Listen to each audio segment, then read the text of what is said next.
you realize that every single day you are being guided to go wherever you are and do what you're going to do.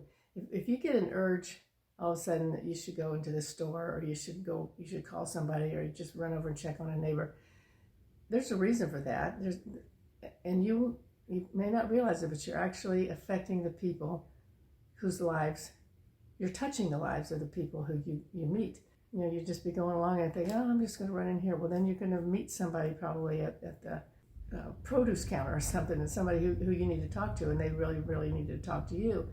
And, like one time I was at a gem show, and this woman was giving us a whole demonstration of this facial stuff she's got.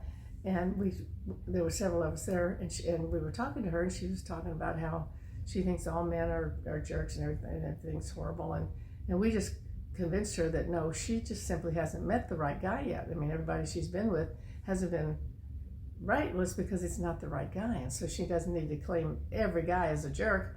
It's just the match hasn't come in there yet. So we really affected her life by going in there and talking to her and letting her demonstrate her products with us. And as we're sitting there and we're talking to her, and she just thought, she said it was like some angels stopped by her booth that day. So you can affect people's lives by that.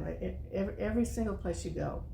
I do know of one of my friends was at a conference, and this is one of the stories in my book, one of my books, where he was at a conference. It was about a 4-day long thing, and on the third or fourth day, he was just tired, and he went back up to his room to lay down and get some rest. And he was laying there, and all of a sudden he just gets wakened up, and it's like his guides are telling him, "Get back down there. You need to get back down there." So he thinks, okay. So he gets down and goes down to the conference, and he's listening to what anybody's saying.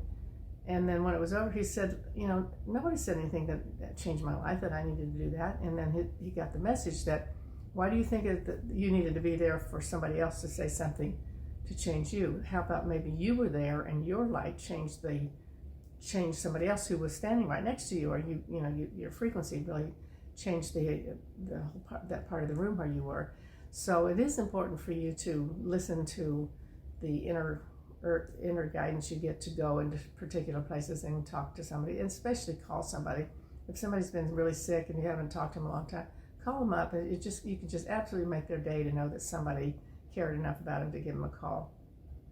So don't forget how important and how valuable you are to shifting the frequency of your little bubble. Every place where you go, just where you affect people, you are affecting people's lives just by being there. Your light that you're putting out, the vibration you're putting out is changing their lives. Whether you like it or not, you're a very big part of this puzzle. You have the missing piece of the puzzle to make everything be complete in the world. If you weren't there, that puzzle will never get finished off. So everybody's got a part in this in the world, and as raising the frequency of everybody, the whole planet, raising the frequency of the people that we're around. Every one of us is very important in the whole overall plan. So don't think that you're not worth anything, because you're very valuable. And I appreciate that you're in my circle. So have a great week, and I will talk to you next week. And I thank you so much for tuning in to Nonstop Aha Moments.